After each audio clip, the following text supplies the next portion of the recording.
moderna e hoje nós vamos falar sobre a mulher no mercado de trabalho. Antes de apresentar as nossas convidadas, eu quero agradecer o carinho de vocês no decorrer dessa semana, todas as mensagens. Quem quiser nos seguir no Instagram é mulhermoderna.gb, interajam com a gente. Em breve vamos estar passando todas as nossas redes sociais para que a gente possa estar cada vez mais perto. Quero falar aqui e apresentar para vocês duas ilustres convidadas, duas personalidades. Aqui ao meu lado, a doutora Eliana Passarelli, promotora de justiça, e a Alcina Xavier, que é empresária e engenheira química. E eu queria abrir o programa de hoje falando a respeito da polêmica que aconteceu na semana passada. O nosso presidente interino, Michel Temer, não ter nomeado nenhuma mulher para compor seu ministério. Eu queria ouvir a opinião da doutora Eliana a respeito disso. Bom, eu acho absolutamente normal. Primeiro, eu não sou feminista. Eu já não me acho feminista, detesto essa coisa de feminismo. Adoro que me abram a porta do carro, que sejam educados, elegantes, todos os homens. Eu não vejo com rigor. Eu acho que as mulheres acabam sendo mais preconceituosas quando elas exigem alguns posicionamentos do que os próprios homens em relação às mulheres. Então, quando é cobrada a história do não nomeou uma mulher para isso, não nomeou negro, não nomeou... Gente, né? Uma coisa de cada vez. Primeiro que a gente está numa transição política muito grave e muito severa. E o fato dele não ter colocado uma mulher no primeiro escalão, a mim não afeta em nada. Né? Porque eu acho que nós já aprovamos o que nós tínhamos a aprovar. Então, para mim, tanto faz que seja mulher, que seja homem, tem que ser competente, é diferente. É verdade. Competência é tudo. Então eu não vejo isso com rigor, não ligo muito, não. Você tem alguma coisa a acrescentar em eu também relação a penso isso? assim, eu acho que o que nós estamos precisando hoje é de competência. Venha de quem vier. Se for negro, branco, mulher, entendeu? Pra mim eu não tenho esse tipo de problema, não. Não tenho esse problema. Sinceramente. Eu só acho que realmente a gente tem que colocar pessoas competentes. Não é, eu acho que é muita falta. Que desculpem aí as pessoas que são ativistas disso ou daquilo, né? Eu sou de um tempo que realmente a gente tinha que se impor, né? No mercado de trabalho, muitas coisas. Eu sou de um tempo que mulher não entrava no Ministério Público. Nós tínhamos uma cota de mulheres no Ministério Público, 10% de todos os homens. Não podia ultrapassar isso. E eu passei. Então, desculpe, né? É uma questão de competência mesmo, de estar lá, de ter estudado, de ter passado num exame difícil. De querer, né? De batalhar. Eu batalhar. imagino para vocês, porque engenharia química também é uma área que é muito masculina, né? Hoje não é tanto, mas na minha época era bastante. Eram poucas mulheres, né? Mas hoje não. Hoje eu acho que até tem predominância da mulher na engenharia química.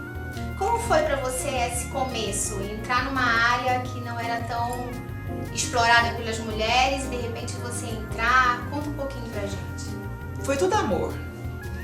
Quando eu entrei na universidade, os 2 primeiros anos eles eram comuns. Depois do segundo ano é que você poderia escolher qual a engenharia civil, mecânica, né?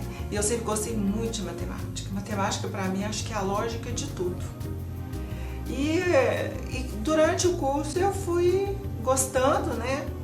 E acabei terminando em fazer engenharia química. E eu te falo o seguinte: se eu nascer de novo, eu quero nascer mulher e eu quero fazer engenharia química de novo. Nossa, porque é uma carreira maravilhosa, te abre portas para uma infinidade de ações que você pode ter no dia a dia, na área alimentícia, na área fármaco, na própria indústria cerâmica. Tem uma gama enorme e você pode escolher isso, até na medicina. Hoje em dia, né, se utilizam máquinas na engenharia química para os princípios da engenharia química, como a hemodiálise, né? Durante uma cirurgia cardíaca é feito também a ultrafiltração do sangue, quando o coração é operado. Então tem assim uma gama enorme de atuações que a gente pode ter, né? E tem o cosmético também, que é uma maravilha, né? É uma maravilha. E pra você, como é que foi entrar numa área tão masculina, né? E trabalhar com muitos homens, né, também? Na maioria. Ainda hoje, os homens têm a maioria. Olha, pra mim foi meio acidente. Meio acidente assim, né? Eu, na verdade, eu fiz 2 faculdades. Eu sempre achei que eu seria jornalista. Eu sou bacharel em jornalismo. Eu fiz as 2 faculdades juntas. Aí, quando eu estava no meio da faculdade de jornalismo, eu descobri que eu não queria mais jornalismo, porque eu queria só direito. Mas, como ao mesmo tempo era uma faculdade de 5 anos, a outra de 3, eu me formei em jornalismo e descobri que eu não queria ser jornalista mesmo, que eu queria ser promotora de justiça. Então, do 2º ano da faculdade em diante, eu já tinha isso em mente. Não foi uma coisa fácil. Porque, na verdade, eu me tornei promotora de justiça 10 anos após formada. Por conta do nível de estudo, dificuldade, enfim, até por ser mulher na época, e também um nível de dificuldade de tempo para estudo, porque a gente leva uma média de 12 horas por dia, um estudo de mais ou menos uns 3 anos, 2 anos. Nossa! É bem isso mesmo. E eu também, viu? Acho que eu seria promotora tudo de novo e faria tudo que eu fiz outra vez. Nossa, eu não me arrependo de nada. Nem eu. Não tenho o menor problema.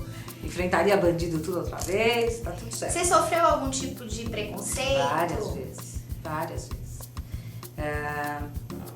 Eu diria assim, inúmeras vezes. Porque as pessoas, principalmente no tribunal do júri, né, enquanto promotora do tribunal do júri, hoje, obviamente, já se passaram 30 anos, mas de início você entrava num plenário do júri, ninguém te levava muito a sério, né? Então você tinha que, na verdade, além de expor o caso, você tinha que se impor perante os jurados e se impor perante o próprio juiz, presidente do tribunal, porque não levavam muito a sério, né? Assim, a mulher, não sei o que, né? Então, é sempre mais dificultoso. O que você falaria amenamente em relação a uma coisa, você tem que subir o tom 10 vezes para alguém entender que você não está brincando, que você está falando sério. Né? Então é uma coisa assim bem dispara, é uma guerra, viu? Até hoje. Até hoje. Mesmo com uns 32 anos de carreira, mesmo formado, enfim, 32 anos de Ministério Público, né, 40 anos de carreira, é bem complicado. Você tem que se impor e falar firme e forte, porque senão... Você, Alcina, teve algum tipo de problema, algum tipo de, seja assédio, seja preconceito, no decorrer do seu trabalho, da sua carreira? Olha, assédio não, mas preconceito algum sim. Assim que me formei, eu fiz alguns estágios, porque uma coisa é você conhecer a parte acadêmica, outra coisa é você, né? Então eu tinha essa ideia de conhecer a parte de indústria. Então, alguns estágios que eu fiz, em algum deles, sim. Mulher não dá conta disso. Eu lembro uma vez que me colocaram para subir numa escada igual de navio, e ela estava toda com óleo de mamona para proteger da ferrugem, da oxidação, né? E eu subi. Falei, agora eu tenho que subir, né? Então, assim, essas coisas, assim, talvez até para te testar, né? Mas eu, assim, fora isso, eu nunca tive problema, não. Já tive problema por ser do interior. Sério?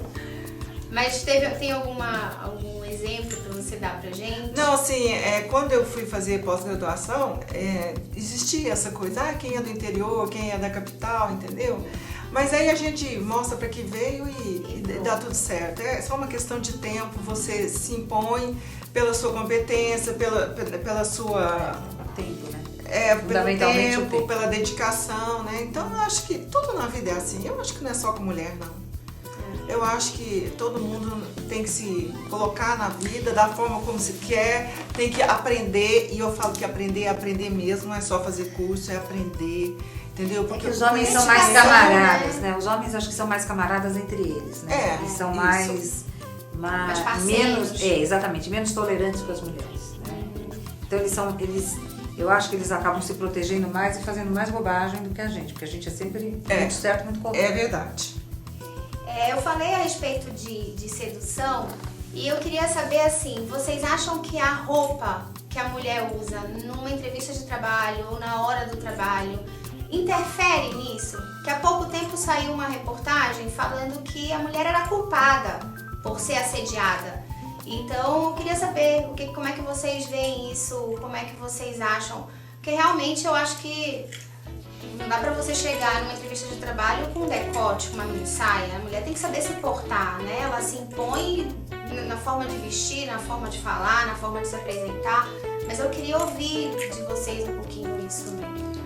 Olha, eu vejo assim, eu acho que se eu for para uma entrevista, primeira coisa, você tem que estar confortável. Claro. Você tem que ser você. Da forma, né? Se você é uma pessoa que só usa vestido, que vai de vestido, mas que vai com um vestido adequado, né? Eu acho que realmente numa entrevista a gente tem que observar tudo isso.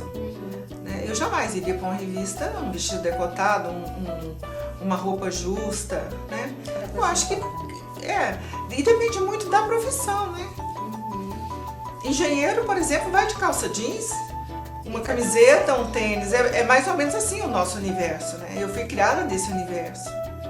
Doutora, existe alguma lei que proteja a mulher, ou no caso, uma mulher que sofra bullying, que sofra assédio, que sofra algum tipo de discriminação, seja numa entrevista, seja no ambiente de trabalho, ou até mesmo uma agressão física?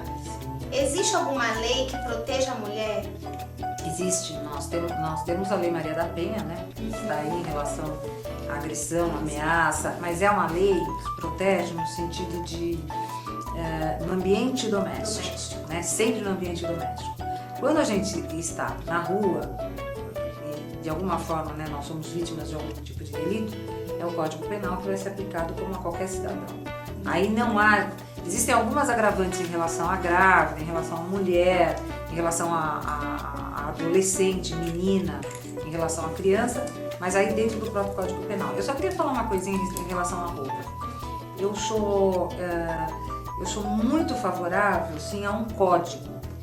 E é o código, né, de colocação das pessoas nos seus respectivos lugares.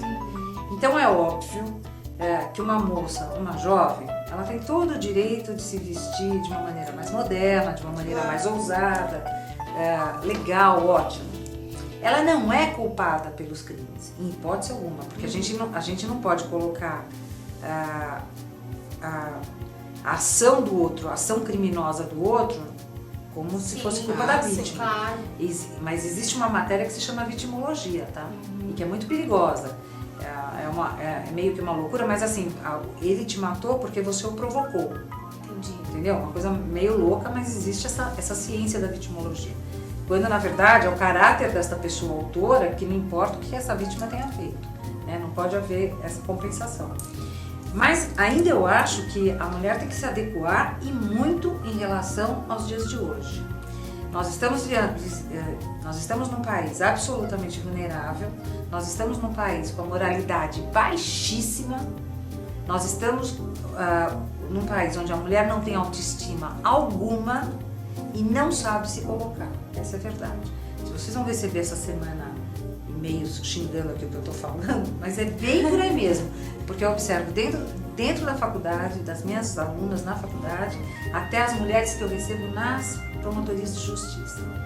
Então, não é a roupa que diz a respeito, mas é o comportamento. Sim.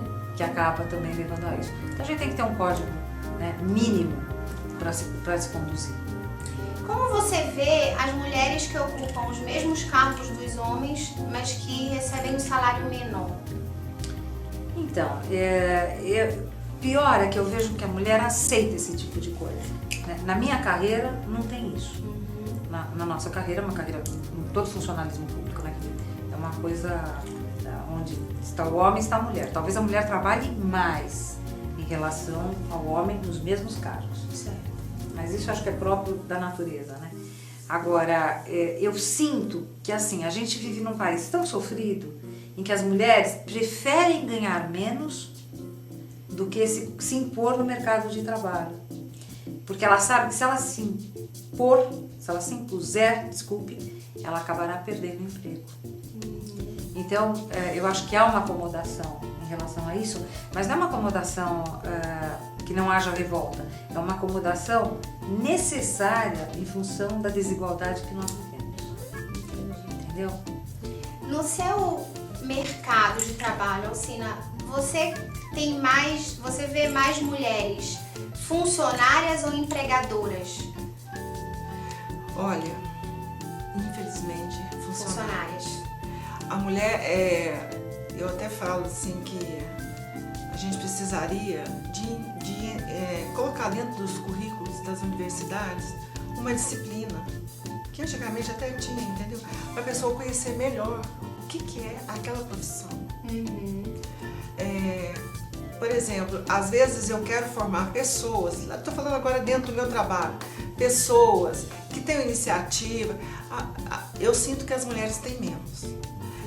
Não é nem questão de ter, vamos dizer,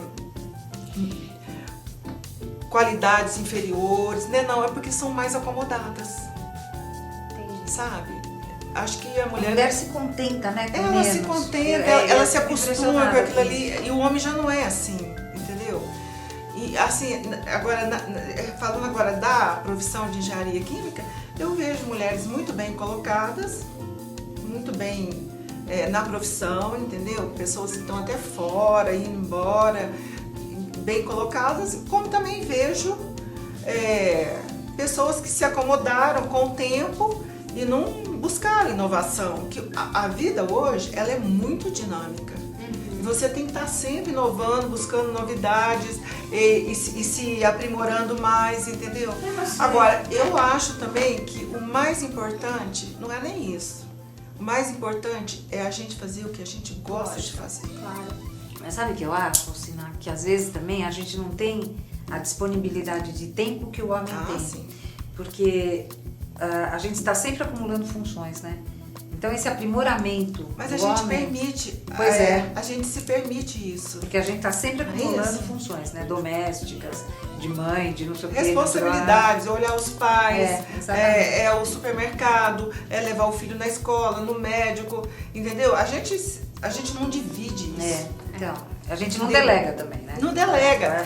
Você vai, mas eu também vou junto. Deixa aí, né? Mas assim, a gente tem essa... E eu acho que isso é intrínseco da mulher. Acho que isso não vai mudar. Essa coisa maternal, essa responsabilidade que a gente tem. E eu acho o seguinte, mulheres fazem o mesmo trabalho tão bem quanto os homens. Com certeza. Entendeu? Com certeza. E são dedicados, como ela falou mesmo. Às vezes a gente trabalha mais, porque o homem, ele chega ali, ó, é aqui, pronto. A mulher não. Não, acho que eu poderia fazer isso melhor, ou então isso melhor, entendeu? E a gente vai, sem querer, a gente vai prolongando aquilo ali, né? Talvez por essa de querer fazer bem feito, né? Mulher é assim, Mais detalhista. mais detalhista. Recentemente teve uma outra polêmica também a respeito da esposa do presidente. Saiu a matéria Bela Recatada e do Lar e isso virou uma... Imagina, foi uma chuva de comentários nas redes sociais. Né? Então, foi piada, foi gente apoiando, foi gente revoltada. Então, eu queria que vocês comentassem um pouquinho o que vocês acharam disso, porque às vezes parece que a própria mulher tem preconceito com a mulher que não trabalha fora, né? Eu posso começar? Claro. Dizendo assim, que ela é bela, recatada e do lar. E parece com você. Ela foi minha aluna na faculdade de Direito. Ai, que legal. É absolutamente recatada mesmo. Absolutamente maravilhosa. É linda, é uma mulher linda, Marcela. De uma dignidade, de uma postura. Para vocês terem uma ideia, eu dei aula. Primeiro, eu dei aula com Michel Temer 25 anos na PUC de São Paulo. A filha do Michel Temer foi minha aluna e o Michel Temer meu colega particular, meu amigo. A Marcela, esposa dele, nunca me disse que era esposa dele. Eu dei aula para ela 5 anos na faculdade, na verdade dos 5, 4 anos, e ela sempre com a mesma postura. Eu soube que ela era a mulher do Michel Temer ao final do 5º ano, quando ela saiu para ter o bebê, e aí ela precisou fazer um regime especial que a gente chama de regime domiciliar, né? Que é a aula domiciliar e mais as provas domiciliares. Foi aí que eu tomei conhecimento que ela era esposa do Michel Temer. Ela era tão discreta que nem o meu filho, que estudou na mesma sala com ela, e é uma sala de 15 alunos, porque era uma faculdade muito diferenciada, que era presidida pela doutora Teresa Alvim. Era uma faculdade que hoje não é mais a mesma, mas na época tinham 15 alunos por sala, era praticamente uma aula particular. Que nem o meu filho, amigo dela, sabia que ela era mulher do Michel Temer. Nossa, que legal. Nunca uma bolsa de grife, nunca alguma coisa de marca, nunca uma chegada ou uma saída em carros oficiais. Ele era deputado federal, presidente da Câmara naquela época. Então, assim, essa brincadeira que virou Bela Recatada do Lar, ela realmente é belíssima, foi Miss, inclusive, muito recatada mesmo, e uma pessoa maravilhosa. Então, eu já saí defendendo ela aí pelas redes sociais, mas porque eu a conheço, e é isso Pode mesmo. falar com e ela, com firmeza, critério, com né? critério mesmo. Legal. É bem isso mesmo. Que legal. E ela se parece com você. Isso é um elogio. É elogio com mesmo, é certeza. muito bonito. Obrigada. Eu acho que essa falação, esse tititi, sabe, eu vejo ela também assim, eu não a conheço, né? Mas vejo sempre ela no lugar dela, tranquila. E se ela é do lar ou não, ninguém tem nada a ver com isso. Às vezes a gente vê um pouco de preconceito, né? Da Muito. mulher que trabalha fora Muito. com a mulher que não trabalha. Ai, gente, E eu não no vejo problema fundo, nenhum. o trabalho em casa é um trabalho que merece ser valorizado. Nossa, e é o pior de todos. É o pior de todos. É o pior então, de todos. É isso mesmo. Eu A acho que mulher nada precisa supera o trabalho. valorizar o lado mulher, Também. né? Dona de casa, mãe, porque não é fácil. Hoje em dia as crianças estão crescendo um pouco sem mãe, porque tá todo mundo trabalhando, e a gente tá vendo aí um monte de problema acontecendo que Decorrente disso. não acontecia antigamente, né? Nossa, mas é assim, né? E isso ficou até uma coisa engraçada na internet, né? Pra quem não se utiliza muito da internet, né? Em relação a ela. Mas ela é exatamente aquilo. Ela é, assim, uma pessoa muito delicada, muito. Incapaz de ser deselegante, né? Mas ela demonstra isso em todas as É, aparições que eu já exatamente. vi. É bem ela mesma. Ela é assim, pronto. Ponto E final. me irrita um pouco essa coisa de casou por interesse, casou porque ele é um velho. Sabe, eu acho que cada um tem o direito de escolher a vida que quiser, Com certeza. né?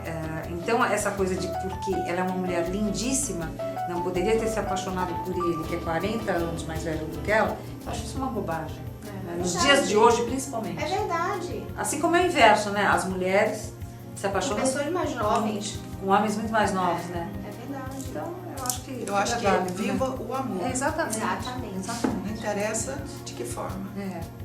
Vocês acham que os homens incentivam mais as mulheres hoje? Ou ainda há uma competição? Queria ouvir a opinião das duas. Eu acho que incentiva, mas eu acho que quando a mulher, eu vou te falar porque isso aconteceu comigo, quando a mulher, ela desponta mais do que o homem, incomoda. A nível de casamento, aquela mulher que ganha mais que o marido, vocês acham que isso atrapalha a relação? Depende da mulher, né? Que depende do marido também. Eu acho que o salário nem tanto. Eu acho que é mesmo o crescimento. A posição. A posição, sabe? Quando você cresce e você é mais falado do que o marido, eu acho que isso incomoda. Olha, eu tive muita sorte em relação a isso, porque eu me casei com um homem que me incentivou muito na carreira. Engraçado, na carreira jurídica, não na do Ministério Público. Porque ele dizia o seguinte, que ele não queria bandidos batendo na porta da casa dele. E realmente a minha separação ocorreu depois que eu ingressei no Ministério Mas talvez Público. isso era uma proteção. Não, de não, ele proteger. sempre me incentivou a várias coisas na vida. Mas em relação ao Ministério Público especificamente, não. E você já sofreu ameaça no seu trabalho? Várias. Imagino. E até a nível de... Por estar sempre na mídia também, né? Na mídia não tanto, mas de casos assim mais pesados, de envolver gente mais graúda, digamos assim, ou mesmo aquele mais psicopata, né? Tem de tudo.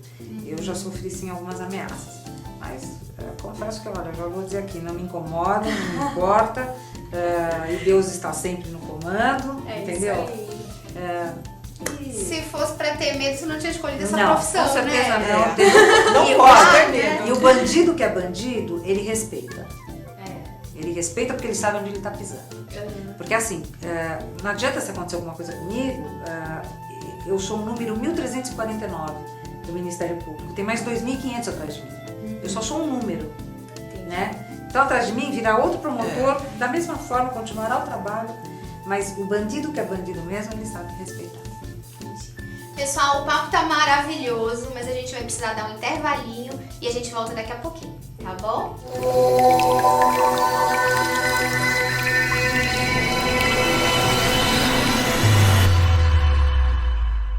Estamos de volta aqui para o nosso papo no Mulher Moderna. Hoje a gente está falando sobre mulher no mercado de trabalho e eu quero dar continuidade aqui com a doutora Eliana.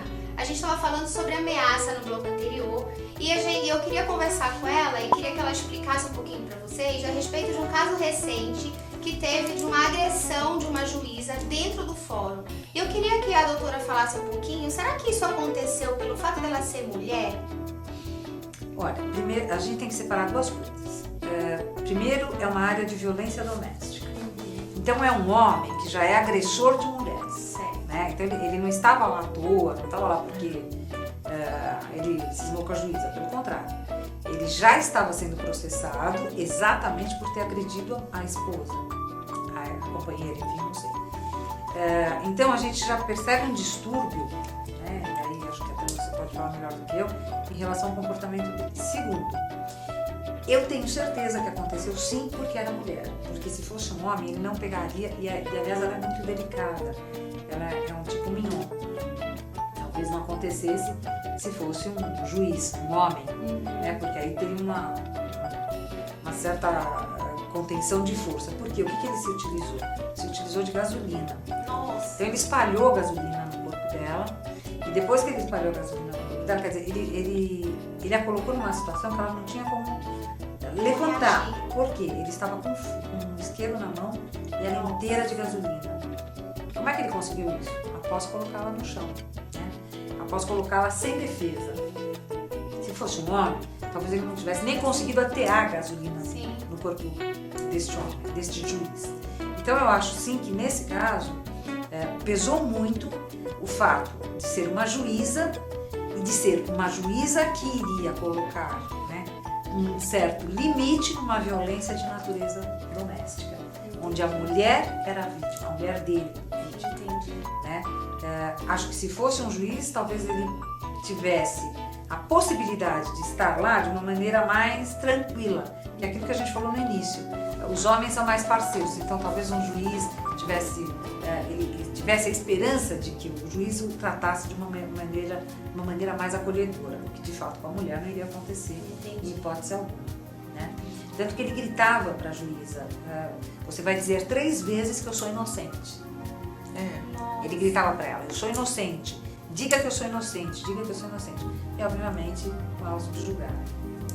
Agora, uma mulher de extrema fibra, porque 2 dias após o ocorrido, apesar dela ter sofrido uma internação clínica até porque ela realmente ficou ferida, imediatamente voltou ao cargo dela e está lá até hoje, né, que é no Fórum Regional do Butantã, e na mesma condição de juíza da vara de violência doméstica.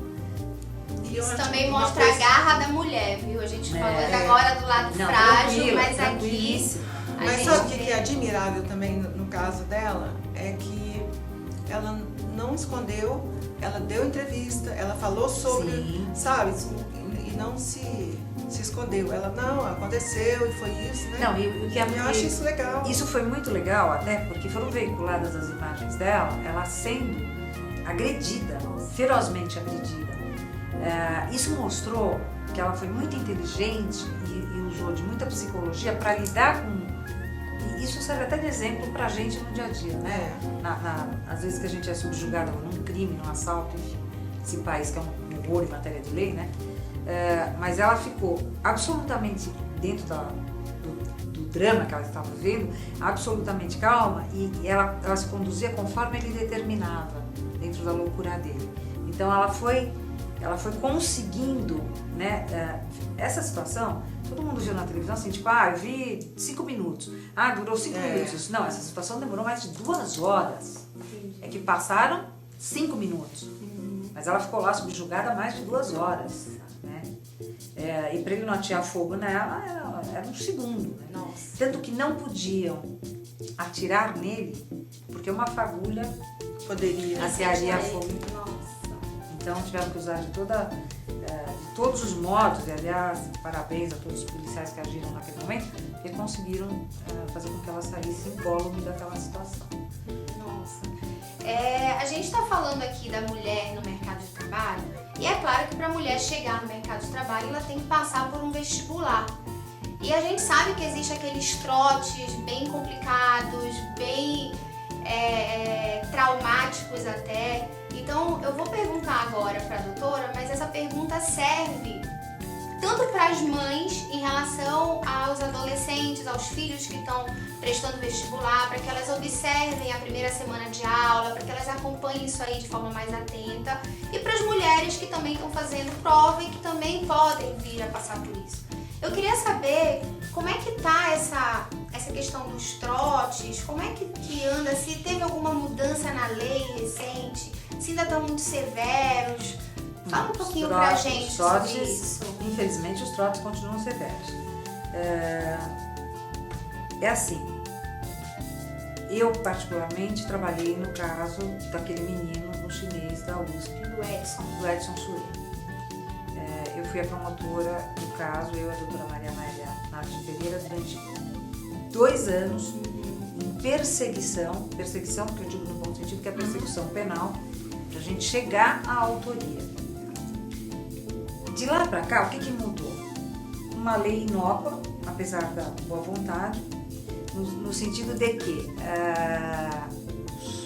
os reitores, os diretores de faculdade, os reitores de universidade seriam corresponsáveis no plano civil, de indenizatório, em relação a tudo que acontecesse nas faculdades, nas universidades e fora delas, em nome dessas instituições.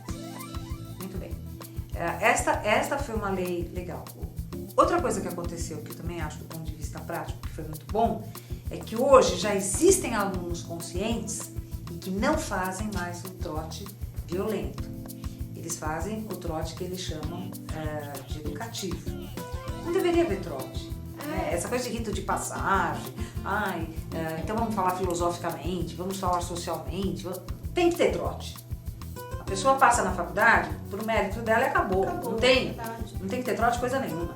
Ele tem que ser inserido num novo contexto de uma forma natural. Mas enfim, me irrita muito quando os estudantes se submetem a isso e acham legal.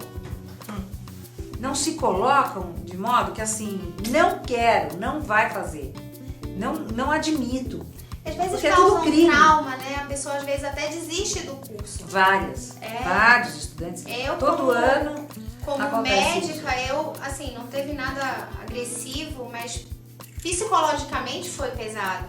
Eles fizeram uma brincadeira com cadáver na faculdade e eu passei 3, 4 dias sem conseguir entrar no ambulatório de anatomia e não conseguia comer. E eu chorava e dizia pra minha mãe, não quero nunca mais voltar lá, porque você não tá preparada. E de repente você acabou de entrar numa faculdade, você não tá preparada para lidar com aquilo. E fazem brincadeiras com cadáver, que é né? Então realmente a gente... Que nem é brincadeira, né? A gente às vezes sofre psicologicamente. Às vezes pode ter casos de pessoas até desistirem da profissão. Vários casos. As pessoas saem mutiladas fisicamente. Recentemente, no curso de agronomia, o rapaz saiu absolutamente mutilado dessa situação. Uma outra vez na PUC, em Sorocaba, aquela coisa de sair todo mundo bebendo, também se provocou um coma alcoólico num outro rapaz. Quer dizer, é de uma bestialidade isso. Agora, me irrita profundamente as pessoas que se submetem, acham legal isso. Agora, é assim, se a mãe tiver que ficar realmente o dia inteiro e a noite inteira observando seu filho na faculdade, não tenha medo, vá, porque é a vida do seu filho que está em jogo, é a vida do seu filho que está em perigo. E para cada crime existe uma sanção. Você não é obrigado a passar por isso. Do vexame físico, do vexame moral, até a lesão corporal, né? E que nós chegamos até um homicídio doloso. Sim. É que o que aconteceu foi que o Supremo Tribunal Federal, ao julgar, infelizmente já havia prescrito, porque isso foi considerado, a ação deles foi considerada uma ação de clamor social. Porque não pense que todo mundo engoliu essa história.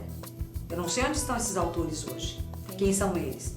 Mas chegou uma época que eu brincava e falava assim, se eu sofrer algum acidente, não me levem para a USP. Me levem para o Dr. Fritz, que era um centro espírita. Eu falava, porque eu vou ser mais bem tratada. Porque os caras vão me matar. Né? Então, quem são esses médicos hoje? Quem são esses profissionais? Eu confesso que eu tenho sérias restrições. Olha, eu fui professora da Universidade Federal de Uberlândia durante 24 anos. E lá o trote era proibido. E tem que ser, né? Completamente proibido. Mas o que acontece é que um pouco mais distante da universidade isso acontecia. Então, por E isso um essa dia eu lei. estava de carro e acho que era até a mulher, veio pedir dinheiro, não sei o que, eu abri o vidro e falei, você está aqui porque você quer, você sabe disso, né? Porque você não é obrigada a estar aqui. A universidade, isso é proibido. Entendeu? Então, assim, eu também acho que tem pessoas que gostam da farra. Acham excelente, eu não entendo. Eu também não consigo entender. Eu acho que o trote poderia ser até de outra forma. Realmente uma coisa de ser bem-vindo, de conhecer a infraestrutura da universidade, de conhecer o curso, os professores do curso. Tem outras coisas para serem feitas do que simplesmente, né, fazerem banhos em lamas, Sim, mas, bebedeira, entendeu? Eu acho que esse não é Quando ela fala em faculdade de medicina, ela fala em cadáver, né? Existem crimes em relação ao de respeito aos mortos. É isso que eu tô falando. É um Por favor, cadáver. né? Gente, não é né? É falta de respeito mesmo. E falando ainda em faculdade, você foi professora da PUC. Eu sou professora ainda mas não da PUC. Ah, tá. Mas eu lendo um pouquinho sobre você, eu vi que você chegou a dar várias vezes voz de prisão para os seus alunos que usavam drogas. Isso é muito frequente? É mais frequente entre homens, entre mulheres? São os dois sexos? Hoje generalizado, né?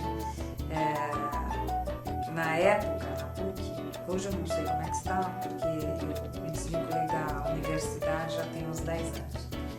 Aliás, eu me aposentei como professora, mas eu continuo dando aula porque eu tenho um enorme prazer em dar aula. Mas na época era muito comum os alunos saírem fumando maconha pela universidade achando absolutamente normal. E tinha uns débeis mentais, esse é o termo exato, em que eles panfletavam que a PUC era um território livre e que lá não entrava a polícia e que lá podia se fumar maconha quando se quisesse. Entendi. Enfim, uns imbecis, porque não sabiam nem onde é que estavam, nem território de embaixada fica isento à lei brasileira, só quando a pessoa do embaixador está dentro. Se não tiver, pode entrar quem quiser, que vai ser preso lá dentro do mesmo modo. Quer dizer, a figura do embaixador não é nem, né, a embaixada em si, o território. Então eles tinham essa brincadeira não, porque eles eram uns idiotas mesmo, e colocavam lá que é coisa de gente que não estuda, coisa de gente semi-analfabeta, né? Até porque a gente estava lá para dar aula de direito. E eles achavam que tudo bem, que podia fumar lá dentro. Então, quantas vezes eu pegasse alguém fumando maconha, naquela época eu podia se prender em flagrante, eu realmente prendi em flagrante, os alunos adoravam, ovacionavam, porque eles estavam tendo uma aula prática. Ótimo! Eu conduzia ao 23º Distrito Policial, que era o distrito de Perdizes, e levava a maconha. Ainda fazia o cara pagar e falava assim, que era a materialidade do delito, que é não estraga o cigarro, não estraga o baseado. Pisa só e apaga um pouquinho. Eu queria o baseado não. Né? E cansei de prender mesmo. Alunos que fumavam maconha, cansei de prender. Então vocês estão vendo aí, E fiquem ainda de hoje olho na nos rua. filhos de vocês. E ainda hoje na rua, quando eu vejo algum jovem se drogando, mas não tenha dúvida, eu paro e vou lá tomar satisfação. A minha filha ficava muito impressionada comigo, ela falava assim, mas como é que você consegue gritar e prender sem usar arma? Você grita e os caras param. Eu falo, não sei lá. Eu grito, o cara para, ótimo. Mas aí eu mesmo. Tô nem aí, né? É verdade. Mas ó, pessoal, vocês estão vendo a importância da conversa que a gente está tendo aqui. Fiquem de olho nos filhos de vocês, que vão para a faculdade, observem o comportamento, porque vocês estão vendo que isso é frequente, isso acontece do nosso lado o tempo inteiro. A gente não tá aqui falando do que aconteceu em outro lugar, a gente tá falando do que tá acontecendo. E a gente é muito condescendente. É a nossa volta, Não né? é? Então tem que ficar de olho, tem que acompanhar de perto. As mães que estão trabalhando, que estão um pouco sem tempo, olhem para os filhos de vocês, olhem para casa, porque às vezes você vai abrir o olho e já é tarde. Então é importante, isso que a gente está falando aqui é de uma relevância absurda, né? Eu fico muito grata de poder sair do meu consultório, passar um dia de jaleco ajudando as pessoas e chegar aqui e poder ajudar as pessoas sem jaleco, na posição de cidadã, na posição de mulher, dando esse tipo de informação ao lado de pessoas, de personalidades que a gente tem aqui, que é um privilégio poder trazer essa informação para vocês, porque é de extrema importância e poucas pessoas têm acesso a isso. Desculpa, pessoal, eu tô gripada e a voz vai embora. Então poucas pessoas têm acesso a isso. Então eu estou muito feliz, de verdade, de estar aqui falando de assuntos tão importantes e esclarecendo para as pessoas, né? Porque realmente as mães, às vezes, que estão do outro lado, que estão trabalhando, nem sabem que isso está acontecendo na faculdade. É a maioria. É a maioria. Então é importante a gente ficar de olho, viu? Que não imagina, né? Que não tem essa coisa de não, com meu filho não, com meu filho não tá tem tudo isso certo. As coisas não funcionam assim. São pessoas excelentes em casa, quando você vai ver, E às já vezes estão amizade, cheirando cocaína há influência, tempo, né? muito. É bem difícil. Eu acho que é a observação. É. Você tem que observar os seus filhos todos os dias. Hábitos e tudo. E eu vou te falar outra coisa, isso é pro resto da vida. É verdade. Isso é pro resto da vida. E depois os netos. E depois os netos, mas aí o seu filho também, aí casa, você também tem que observar, entendeu? Tem filhos, você também tem que ajudar, observar. É uma continuidade. Acho que é o que dá sentido à vida, é exatamente isso, né? O Leandro Carnal fala que o que dá sentido à vida é a morte. Eu acho que é o percorrer da vida. É verdade. Né? Alcina, falando um pouquinho em vida, você trabalha com cosmético, né? Você Nossa, eu amei deixa essa a ideia. vida, você além de deixar a vida mais bonita, deixa as mulheres mais belas. Então, assim, eu queria que você falasse um pouquinho do seu trabalho. Você tem um sócio e Dois assim, do sócios. jeito que a mulher entra no mercado do homem, o homem também entra no mercado da mulher. E eu queria que você falasse um pouquinho pra gente como é trabalhar com dois homens no mercado de cosméticos, que não é só pra mulher, é pra homem e pra mulher, que os homens também estão vaidosos, Muito. estão se cuidando muito. E eu queria que você falasse um pouquinho da Provanza, que eu fiquei encantada. Fala pra gente. Então, a Provanza, ela surgiu de um sonho que se uniu numa determinada época da vida. O Fábio, que é um dos sócios, que tem o Marcos também, que é irmão dele, ele foi meu aluno na universidade de engenharia química, ele também é engenheiro químico.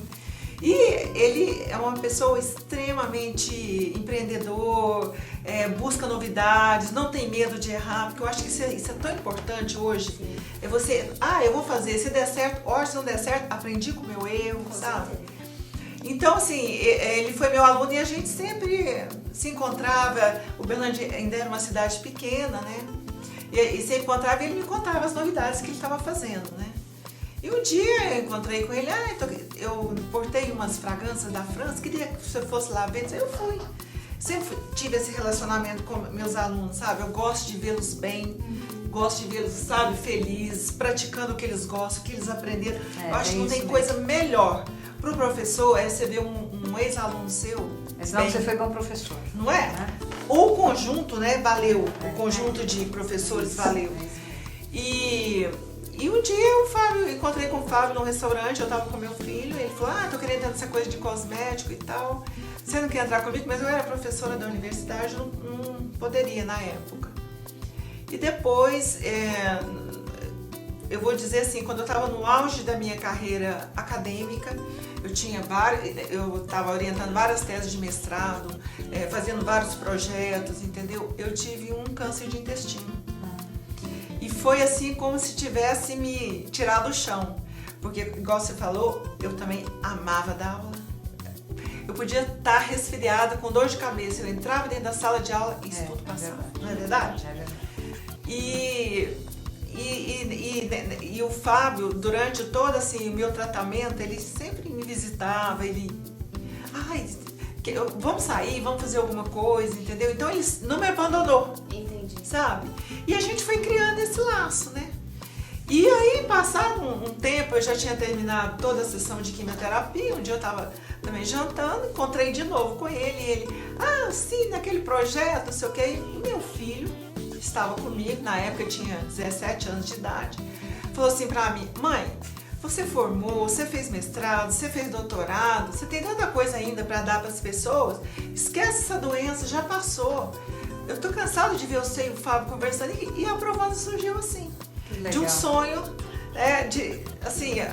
meu e do Fábio, né?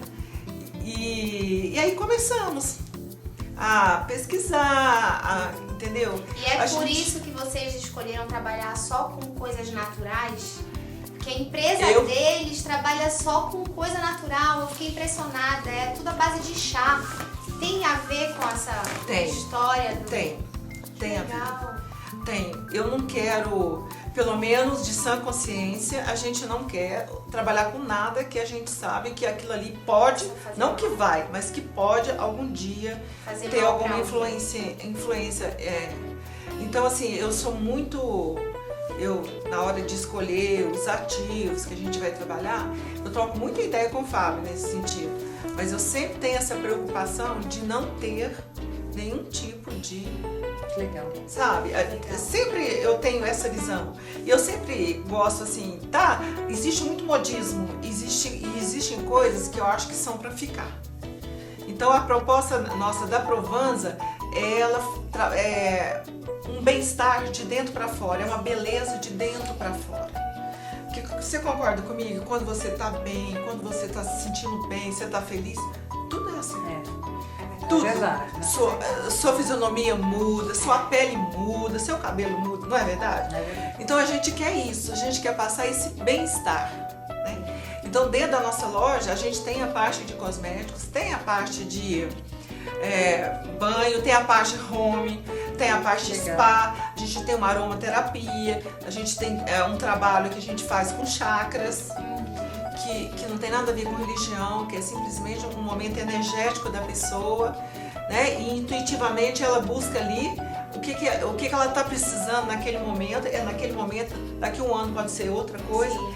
E a gente faz esse tipo de trabalho dentro da loja e apresenta. Nossa, que legal. Então assim, a pessoa ela pode degustar um chá gelado ou quente. Todos os nossos chás, eles são orgânicos, né? E eles são adquiridos de uma empresa que chama Art of Tea, que é a arte do chá, e a arte mesmo, porque existe todo um acompanhamento do plantio do chá para a certificação de ser orgânico, né? E eles pegam essas folhas, porque tudo que a gente denomina chá vem de uma planta denominada Camellia sinensis. Eles pegam essas folhas que são colhidas em etapas de maturidade diferente na planta e trabalham isso. Eles colocam flores comestíveis, frutas desidratadas e fazem a arte do chá. Maravilha, né? Maravilha. O chá assim, é maravilhoso e te dá um bem-estar. E a gente também tem o chá gelado. Quando a gente quis saber fazer esse chá gelado foi nós mesmos que desenvolvemos. Porque como a gente mora num país tropical, a gente queria um chá gelado. Mas não um chá gelado que você coloca o gelo. Entendi. Entendeu? Que a gente também prega a coisa de não usar o açúcar nem no chá quente, nem no chá gelado. Porque o açúcar, ele te tira o sabor do chá. Você não consegue degustar aquilo que tem no chá. E aí nós também desenvolvemos esse chá gelado, criamos esse chá gelado, né, que a gente usa extrato de frutas concentradas e com um blend de chá que a gente põe chá branco, chá verde, chá preto, menta, hortelã. Legal. E aí você pode, por exemplo, a gente tem blue curaçao com menta, a gente tem frutas vermelhas, tangerina com coco. Então a gente Pessoal, vocês estão vendo aí uma lição de vida para quem tá aí em casa com câncer, chateado, enfrentando uma quimioterapia. Vocês acabaram de ter um depoimento de que existe cura sim, de que tem que ter garra. Então, gente, eu tô apaixonada por esse programa hoje. A quantidade de informação que a gente passou para vocês, a quantidade de coisa, eu tô encantada. Vocês não sabem o quanto isso me realiza. Eu digo que quem não vive para servir não serve para viver. É isso mesmo. Né? Então, a gente poder estar aqui depois de um dia de trabalho, espontaneamente, todas nós, prestando um serviço público, porque a gente está aqui formando vocês e ajudando as pessoas. Então, depois de ouvir o que a Alcina falou, eu quero que isso seja uma mensagem para quem está aí em casa, para quem está doente. Ela acabou de dar um depoimento, existe cura sim, lute, você vai conseguir, você vai sair dessa, imagina, tá? Não desista não, a gente está aqui para orientar vocês, para interagir com vocês, e eu tô realizada com esse programa, tô amando. Muito bom. Doutora, mais uma perguntinha, eu acho que o nosso tempo está acabando, mas eu não posso deixar de perguntar isso. Esse ano é ano de Olimpíada, e eu vi que você trabalhou na Copa. Trabalhei. E eu queria que a senhora falasse um pouquinho pra gente como que funciona os bastidores de um evento esportivo tão grandioso, para que a gente possa entender um pouquinho, porque existe um fórum, né? Existe tudo preparado e a gente que tá fora, a gente nem imagina. A gente às vezes fica até com medo de ir porque é violento e a gente não imagina o que tem por trás daquela estrutura. Então eu queria que ela falasse pra gente um pouquinho, que a gente tá em ano de Olimpíada e ela pode... Então, foi uma experiência muito legal. Eu trabalhei, inclusive, em alguns jogos, dentre eles a abertura da Copa, né, aqui em São Paulo. Foi muito legal. Agora, existe realmente o juizado criminal que funciona dentro dos estádios, isso para qualquer jogo de futebol, tá? Os grandes clássicos, na Copa não poderia ser diferente. Onde tem um juiz, tem um promotor de justiça, tem uma delegada de polícia, no caso a doutora Margarete Barreto, que é maravilhosa, entende tudo de prender bandido em futebol. Existe o pessoal do Instituto Médico Legal, existe o pessoal do Instituto de Criminalística. Então, tudo é colocado à disposição do evento e quando acontece alguma coisa, imediatamente nós somos acionados, todos juntos. Então, vai desde o boletim de ocorrência até a sentença condenatória. Nossa! É uma coisa assim, em meia hora você resolve tudo. Nós não tivemos nenhum incidente, tivemos um um crime mais grave. E aí eu cheguei à brilhante conclusão do seguinte, não só eu, como todos nós trabalhamos. Não dá para misturar bebida alcoólica com evento esportivo. Não dá, porque as pessoas perdem a noção. Então o que aconteceu? Um cidadão acabou agredindo uma moça, cortou o supercílio dela, porque ela estaria sentada no lugar dele. Aí vem a mulher dele, acaba brigando com a moça, também bate na moça, uma coisa horrorosa. Saíram de lá bem encaminhados assim, com prestação de serviço à comunidade, multa de R$8 mil, a mulher multa de R$5 mil. Um negócio assim bem severo, mesmo que é para não voltar mais. Agora, em termos de organização, tranquilíssimo, uma coisa assim tranquila. Eu não sei como é que está. Obviamente, nós teremos jogos das Olimpíadas aqui em São Paulo. Então, com certeza, o juizado criminal esportivo será acionado da mesma maneira. E há uma infraestrutura muito legal para tudo isso. O Poder Judiciário, juntamente com o Ministério Público, enfim, com as polícias, trabalhou de uma maneira muito organizada. Nós tivemos a Polícia Civil, inclusive, fez um trabalho maravilhoso e está fazendo agora, através do DOI, do Dr. Paulo Pius, eles estão fazendo toda uma preparação contra o terrorismo também agora, porque nós estamos numa situação de alguma vulnerabilidade. E os jogos de futebol acho que serão em São Paulo, segundo o juiz estava me explicando. Então, é assim, é perfeitamente tranquilo. Só que não dá, e se um dia o nosso Congresso aprovar bebida em estádio de futebol, é assim, comecem a fazer passeata de novo, porque não dá. É o que deflagra toda a desgraça. E até não precisa, né?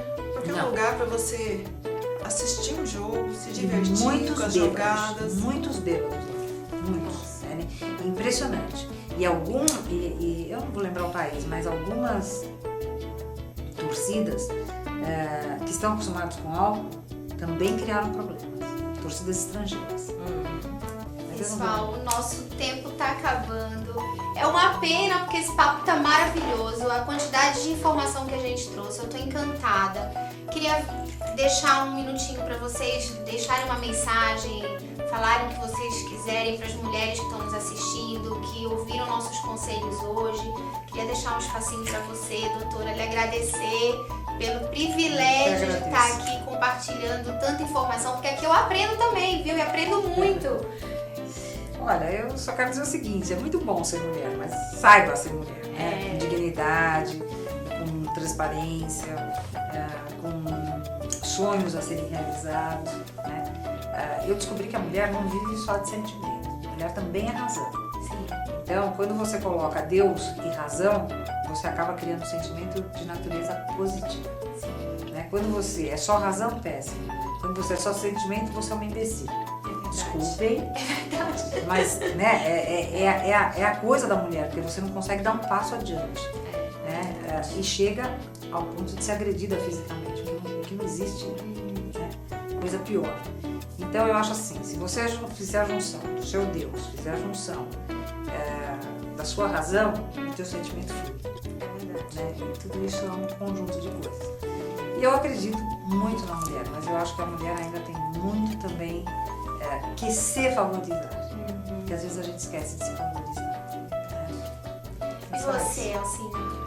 Bom, eu também acho que a mulher ela tem que buscar o que ela deseja, porque eu acho que dá para conciliar a família com o sonho dela, com os filhos, com o marido, com os pais, que a gente hoje é responsável por tudo isso, né? Mas que busque, mas quando buscar, busque realmente com competência, né? Buscando a conhecimento. Eu acho que assim, o conhecimento para mim é o que ninguém te tira. É verdade. Né? Eu costumo falar para os meus alunos, conhecimento é uma coisa que você vende, recebe e continua com ele. E não ocupa espaço, né? E não ocupa espaço. Verdade. Né? Então, assim, eu acho que conhecimento, quando eu tô falando isso, conhecimento é de tudo, Sim. né? Procure informações, igual você falou, né? Às vezes a pessoa quando escuta vai falar, nossa, tô com câncer, já vê a sentença de morte, e já não é mais assim, né? Eu tenho 13 anos que eu tive um câncer de intestino, e tô aí, o tratamento é bom? Não é bom, mas passa. Mas passa, você tudo esquece. passa. É igualzinho parto, você esquece, né? Não quero ter outro, mas você esquece. E continua a vida, entendeu? Porque eu, assim, quando eu terminei de fazer a quimioterapia, eu tava sem chão, porque eu tinha perdido o emprego, porque eu fui aposentada pela Junta Médica da Universidade, eu não tinha saúde, e nem o marido, que foi embora também. Nossa. E eu peguei e falei, meu Deus, eu não consigo ver uma luz no final do túnel. E aí, sabe o que eu fui fazer? Eu fui dançar. Menina, eu fui dançar, muito bem. entendeu? E descobri um outro lado que eu não tinha descoberto ainda, que é o meu lado mais lúdico, entendeu? Entendi. E eu, assim, adorei, eu amo dançar Zouk. Nossa, que legal. Foi, assim, a dança que mais me... Eu até costumo brincadeira, viu, doutora? Tem gente que cheira uma carreira de cocaína. Eu danço Zouk. Tá certo. Mas é isso. Entendeu? Me dá muito Pessoal, prazer. Pessoal, infelizmente o nosso tempo acabou, a produção já tá falando assim e a gente tá empolgada aqui no papo. Por mim, a gente ficava mais 2 horas conversando. Isso aqui é uma terapia pra gente. A gente vem pra cá, a gente conversa, a gente ri, a gente troca informação. E esse é o objetivo do programa, é levar informação pra vocês de forma leve, de forma séria, porém descontraída. E interagir com vocês e fazer com que a gente consiga deixar o dia de vocês um pouco melhor do que estava antes de nos assistir. Então, quero contar com a presença de vocês na quarta-feira. Um beijo no coração. Muito obrigada pela presença de vocês. Eu amei esse programa. Tenho certeza que acrescentou muito para quem nos assistiu também, que a gente deu muita informação aqui. Foi um programa muito rico. E pessoal, até quarta. Não posso mais falar, já estão gritando pra mim ali. Um beijo!